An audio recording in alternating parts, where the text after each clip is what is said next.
دنیا کې ما او تا د بل مسلمان حق وخوړله،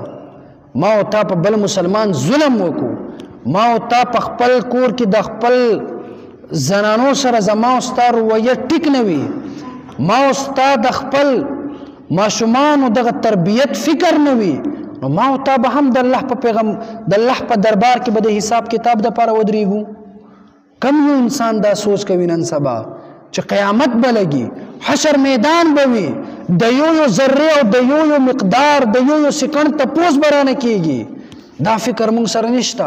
بس دا 24 غنټې ژوند دا دې زمونږ بس ښه تېر شي. او دغلته خو هر یو انسان به خپل صفائی پیش کړي چې دنیا کې یو انسان په یو مصیبت یا سخته کې وي، خپل ځان د بچ کولو دپاره به دې صفایانې پیش کړي. لیکن الله رب العالمین فرمایي لا یتکلمون الا من اذن له الرحمن، چې د قیامت په دغه حشر په میدان کې یو انسان که هر څومره وغواړي چې زه خپل صفائی پیش کم، دغه انسان خبرې به هم نشي کولی تر څو چې الله دې ته اجازت ونه کړي، تر څو چې الله رب العالمین دې ته اجازت ونه کړي چې اوس ته خبرې وکړه.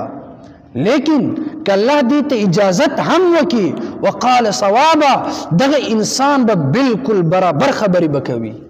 د الله په دربار کې څوک به دروغ نشي ویلی، د الله په دربار کې څوک به چال نشي چلولی، د الله په دربار کې څوک خپل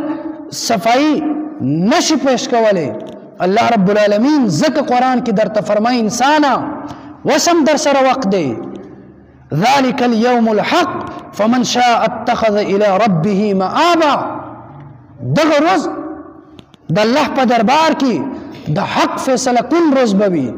دغه روز کې به د ګناهګار انسان سره د حساب کتاب کېږي، د ظالم انسان د ظلم بدله به ورته میلاویږي، د حرام خور انسان د حرام خوړلو سزا به مقرر کېږي.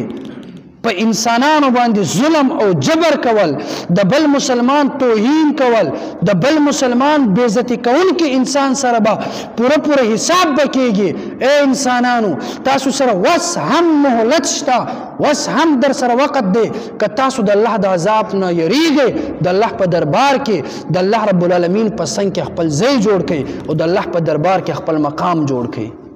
دا کم خلک چې په دنیا کې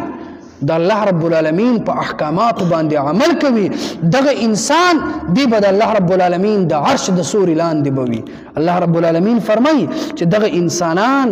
دی په دغه دنیا کې غور فکر وکړي، خپل ټکانه د الله رب العالمین په څنګ جوړ کړي چې دغه ظلم جبر د ګناهونو نه دې منع شي. انا انذرناکم عذابا قریبا، رسول الله مبارک صلی الله علیه وسلم دغه امت ته به فرمایل او مولیان نن دغه امت ته او دغه خلکو ته په چغو چغو وایي چې خلکو د هغه عذاب نه ویریږئ، کم عذاب چې ډیر زیات نږدې دی.